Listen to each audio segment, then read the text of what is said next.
All right, I'm excited to welcome a Houston Oasian back to our stage, for the first time, Joshua Richards. He has a bachelor's degree in philosophy of religion and a master's degree in philosophy, and has some really great thoughts on life and happiness. Let's just give him a great big warm KC Oasis welcome.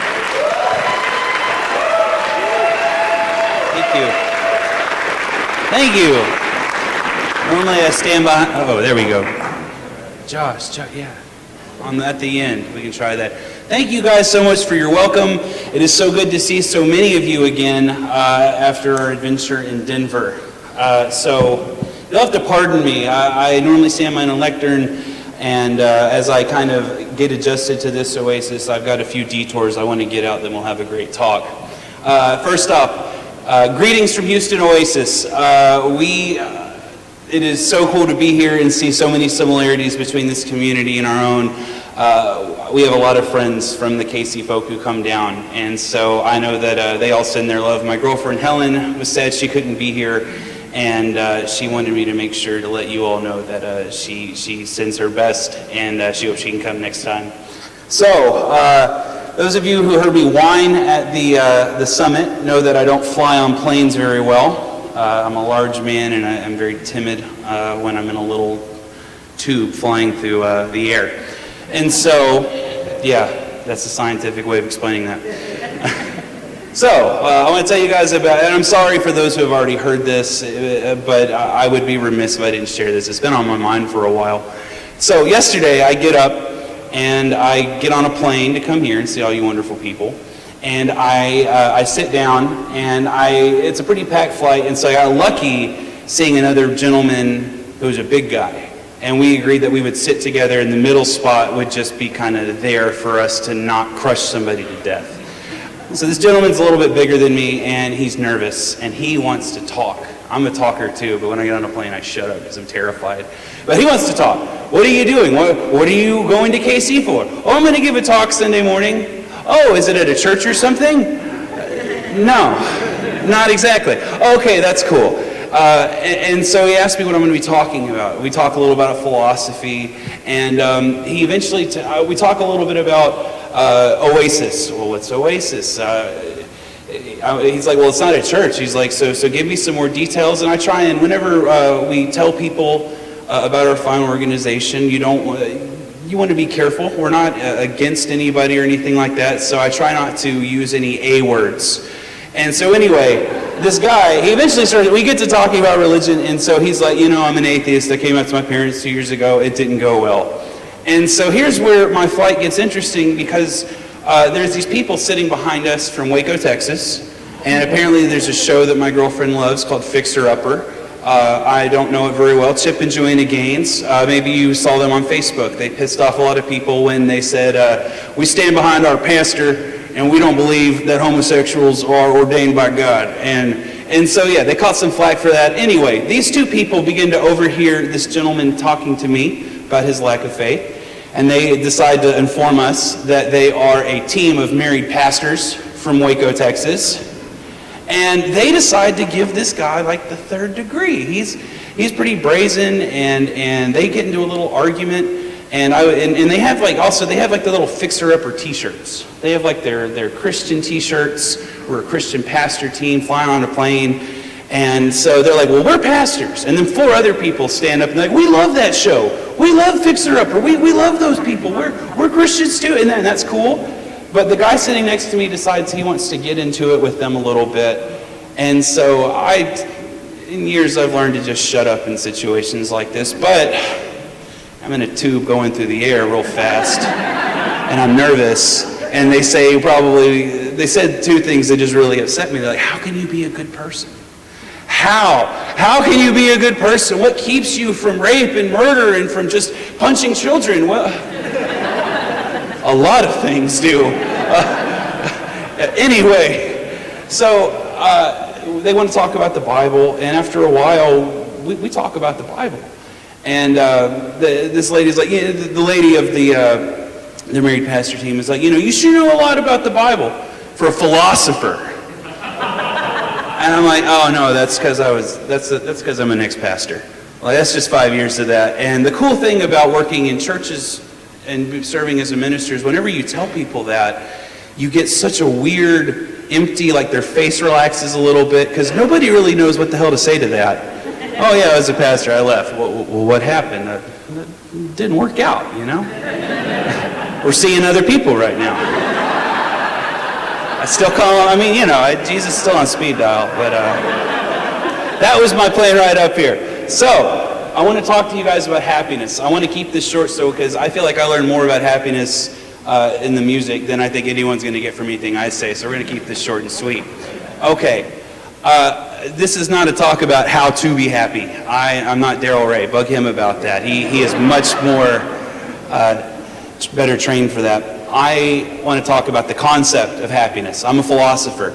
I don't claim to have original ideas myself, but I'm fascinated by the history of ideas. It brings a lot to my life. It's something I really enjoy. And so, starting this talk, oh goodness, I'm so sorry. Permit me one final detour. I just have to say this. I want to send a welcome out to my friends, the Fisks, Josh and Julie. Josh's dad was the associate pastor of our church. Yeah, clap for him. Stop clapping now. Back to me. This Josh is important. I just think it's awesome that I get to be here and that I have friends, people of faith who come in here and they see enough of our values that are in line with theirs that they'd come and check that out. And I, with no condescension, say, I'm really happy that you're here. It's humbling. Anyway, so let's get to it. Okay. I got a joke for this. This is a good philosophy joke. What do you do with the philosophy major standing at your doorstep? And I know you know this, so don't say it. You tip him for the pizza. Yeah. And that's about, if you don't teach, that's about the only job you're going to get is pizza boy. So one of the questions I get from my parents is, why? What's the deal with philosophy? Why would you spend your time and money learning about this? I finished a master's in philosophy after I wanted to have good content because I wanted to be a good minister. I wanted to have good rants. I wanted to at least get people's attention. And the tie-in to philosophy is that my draw to the church initially in ministry was I wanted to be happy. I wanted to be fulfilled. Part of the whole idea of serving and really being a part of a community is that you want to find fulfillment. You want to find friendships. You want to have people in your life worth having. You want to be enriched. And I wanted that. And so one of the things that really drew me into philosophy is there's a great overlap with how do we live well? How do we attain that thing that we all want? Aristotle says that the good is that which all things are aimed. He says men by their very nature desire knowledge so as to be happy. I know that's certainly me. So getting straight into this because I don't want to talk too much. That the idea, I just want to talk about some of the Greek philosophers. This is not going to be a class lecture or anything like that. This is just one little group of people who I'm obsessed with, which are the Greeks. I love Aristotle. I think he was right about so much, and I think this topic, I think he got it. So, starting off, I just want to talk about just a couple of the early Greek philosophers and what they have to say about happiness.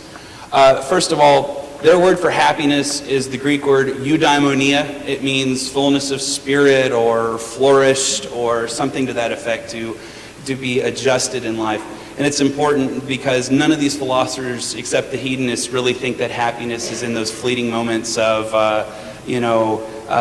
excess. So, starting with the Greeks. I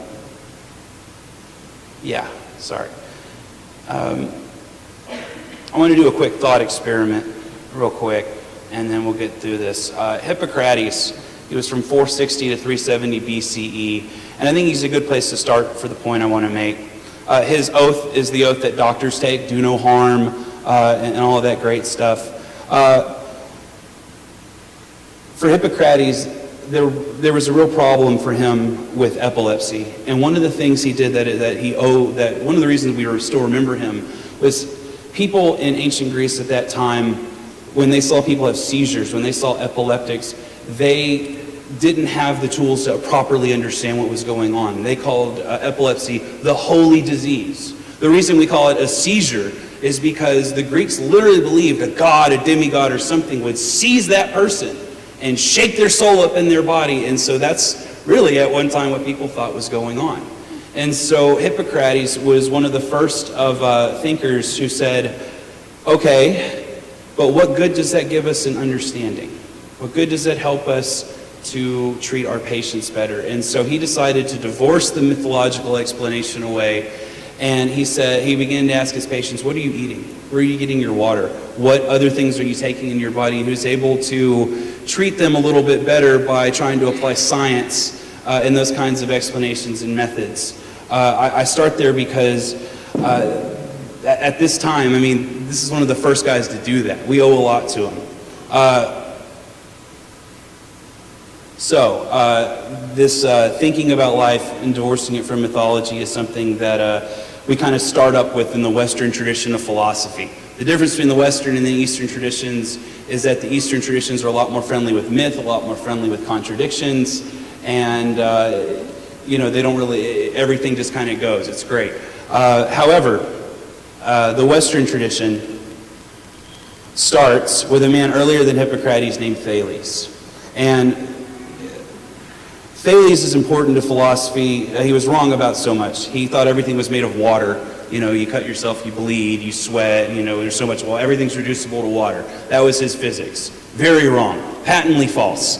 However, what we do owe to our dear friend Thales of Miletus, who was born in around 624 BCE, died 546, was that he was one of the first thinkers to kind of take that Hippocratic approach and to say, yes, we should be able, wisdom should bring something to our lives.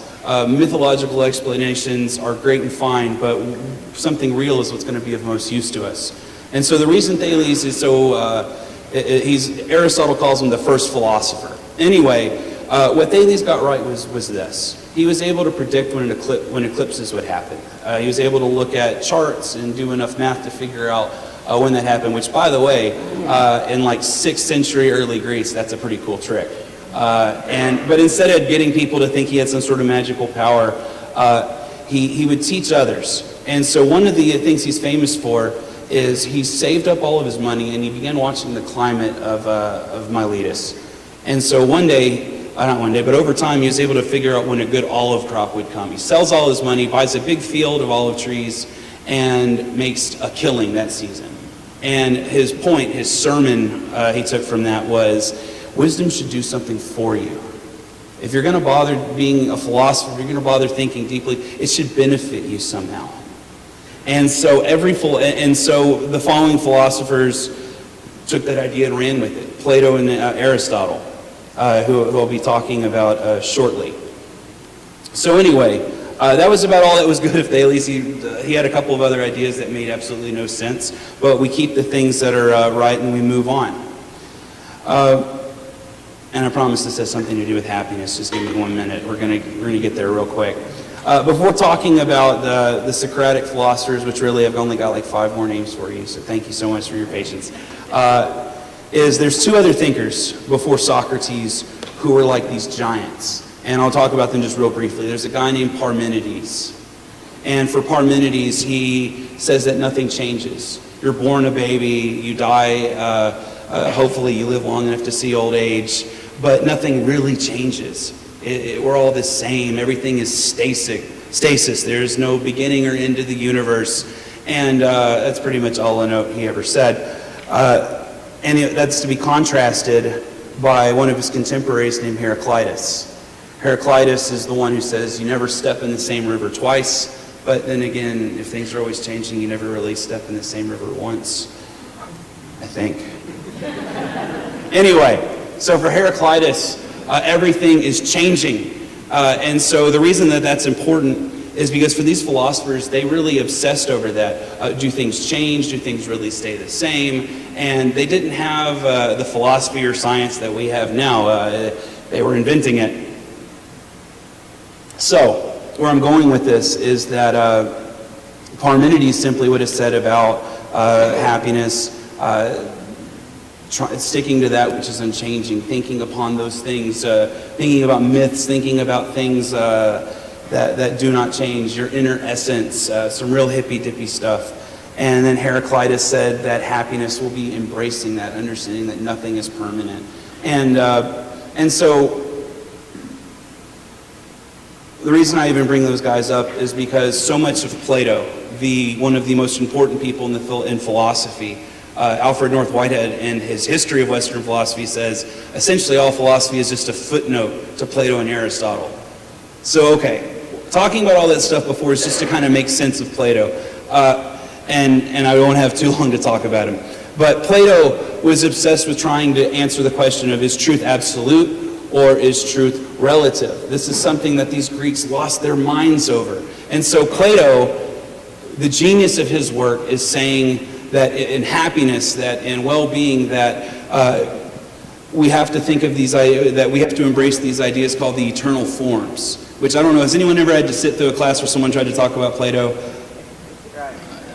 Good, then okay. So you've probably heard the analogy of like cats and tables and all of that. But essentially, Plato has this idea that, every chair, every cat, or every whatever has an eternal form in God's mind. So there's only one chair in God's mind, and every chair you see, whether it has 4 legs, 2 legs, 3 legs, whatever, it all takes place in that idea. It's very convoluted and kind of weird. However, but the point of all that is this, is Plato wanted to marry those two ideologies of truths that change and truths that are absolute. Not all truths are like mathematics. They just aren't. Subjective experience is not objective. And so what Plato wanted to do is he wanted to synthesize it. He wanted to answer questions like, how come sometimes when we talk about morals and happiness and the good life,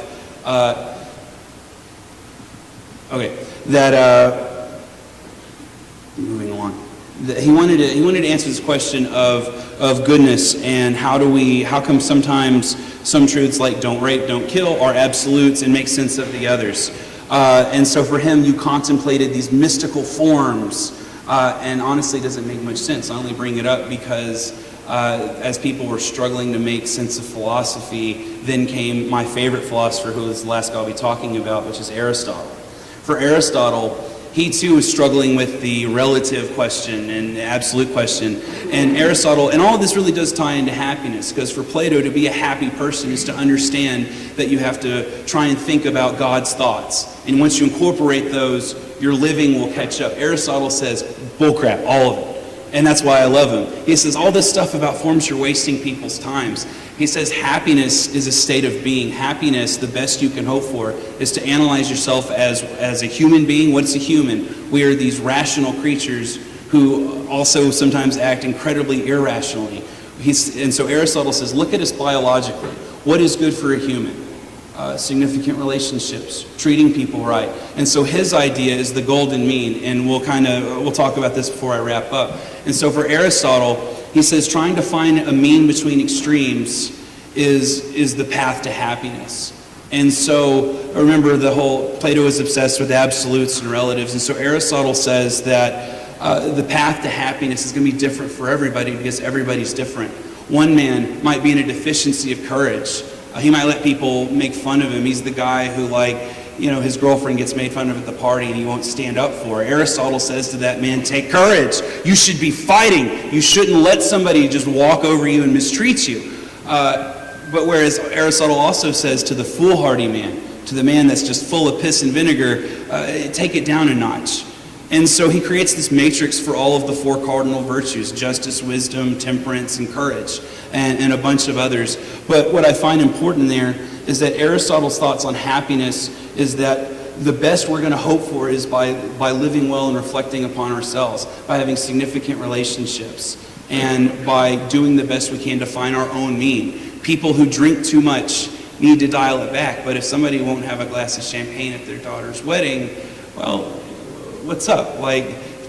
Anyway, so his whole philosophy is based on that, and seeking that, and that by chasing after good behaviors, we will in turn become better people. Happiness is not like this fleeting thing. Happiness is this state of challenging yourself, of loving others, and at all times trying to be decent. It's funny how so many of these deep thinkers, really, that's kind of the bottom line, is be decent. They say it in a lot of weird, turgid language, but that's what they're getting at. So I want to wrap this up because time's getting short. In the end, I think that these conversations, for me, I still love reading Aristotle. I love a lot of the other guys, but I think he gets it right in his approach of saying, look at us and put as much science as you can into the search for happiness, and that will yield significantly better results. I think that as our fine organization grows, this will be a topic that, along with issues of fulfillment and building community, this will be one of the more important things that we'll need to be thinking about is how do we live happy lives? How do we keep this strain of philosophy going? Because it's something that by doing it, by asking these questions, it makes us better people. By doing this, it helps make us smarter, more decent, and I totally believe in that. And so I want to wrap up talking about just one of my favorite lines from an Indian philosopher named Shiv Kumar Batalvi. And so what he says is that the main question of happiness and ethics is asking, can I live with this? Shiv Kumar Batalvi says, this is my last point, he says, life is slow suicide. Which, yeah, I got a couple weird looks there. It's not as dark as it might sound. His point is that during our long lives, we pick what we live, we pick how we live, we make these small choices, and that it is up to us to decide how are we going to die. Life is slow suicide. What is it that's going to be your end? Is it going to be trying to be a good person, reaching for the good, or is it going to be by being selfish or by spreading fear? And so I ask you, that's the question of ethics and the happiness is what is going to be your end? What choices will you make? How will you comport yourself? I have to ask myself this all the time, and I don't always do so very well. But this field of question is something that has enriched my life, and it's something I love to talk about. Thank you guys for letting me come up and share a little bit. That's all I have.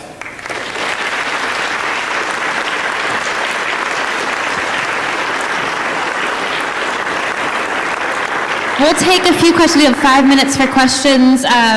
Raise your hand and then please ask a question. Keep it a sentence or two short. Okay, we're on. Hey, that was awesome. Not from him. What? No, I'm playing. I'm sorry. I'm just messing with you. I was just going to make a statement. Great. So, in the last 50 years or so, we've developed some concepts of happiness that are really objective. Like, we're beginning to quantify it with concepts like dopamine presence, and serotonin presence, and other compounds actually found in the brain. As we approach this idea of objectifying happiness, what does that mean for philosophy? Well, I think that as far as objectively, I think that kind of part of that purview will go to psychology more and more, which is something that's great.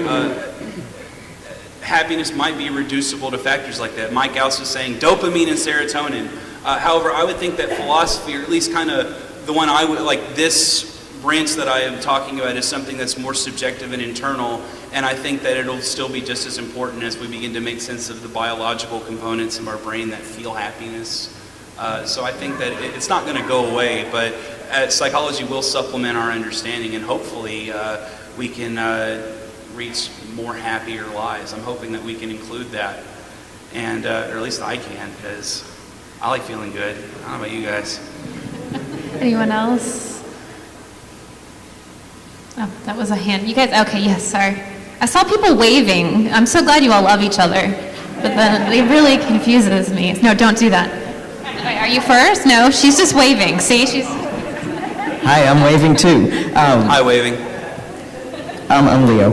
And one of the things, I got away from religion partially through philosophy, and I got into the study of Buddhism and Buddhist meditation, and that seemed to be a large focus on the philosophy of happiness, more so than the Greeks. So have you gotten into the study of Buddhism at all in your search for philosophy, and what are your thoughts on that?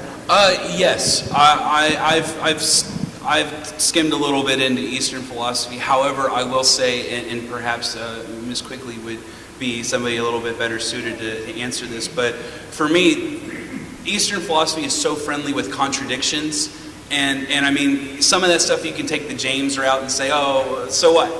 But when it comes to like actual arguments and arguing about what's right and wrong, I think that some more of the, especially in the Hindu and Buddhist and Jain traditions, they're not really.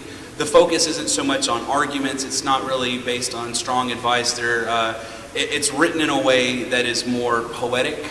And so while I think there's a lot of great stuff there, some of the materials that I've read on meditation from some of my Buddhist friends has been great. But for me, that just wasn't a big influence. I think, for me, I'm an Aristotle nut. I'm a big fan of the Western guys. So I don't really lean that way towards Eastern philosophy much. I think if I was more interested in it, it might play a bigger role for me. But yeah, not really my jam so much. Any more? We'll be the last one here. No pressure. In your study of philosophy, can you answer, is a taco a sandwich? That's a good question. All right, look, I don't want to get into some deep epistemology here, or ontology. But no, it's not. I'm from Texas. No, a sandwich, no. All right? And by the way, I want to say this in all love with just a little condescension. Like, Mexican food here. What's up with that? Let's come to Texas. You can stay with me in Houston. I intend to. Where the tacos are delicious. And we have sandwiches, so suck it. On that note, let's give him a really great round of applause. Thank you, Josh.